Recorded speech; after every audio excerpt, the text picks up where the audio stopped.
गासैखौबो आंनि सारअन्थाइ चेनेलाव बरायनाय जाबाय। लोगोसे नोंसोरनि साननाय हनायाबो जैजाथों आरो अन्नानै आंनि भिडिअखौ जोबजासिम नायब्लानो जाबाय। रागा जोंनायाव आरो गोरोन्थि बुजिनायाव मबाइलखौ अफ खालामबानो जोबनानै थाङा सोमोन्दोआ। जेब्लाबो दुखुआ मबाइलखौ अफ खालामखांनायनि उनावसो जायो।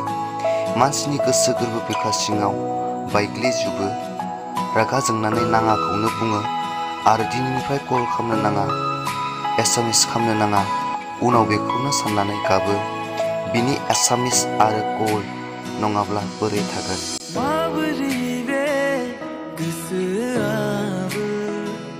गुबुन मोनसे शायरिया खोनासंनायदो लोगोफोर। मोजां मोननाया नोंखौ ओरैबायदि थारैनो फाग्ला बायदि आंनि। मोजां मोननाया नोंखौ ओरैबायदि थारैनो फाग्ला बायदि आंनि।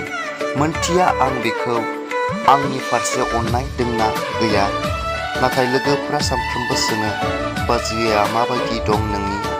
बाजैया माबायदि दं नोंनि?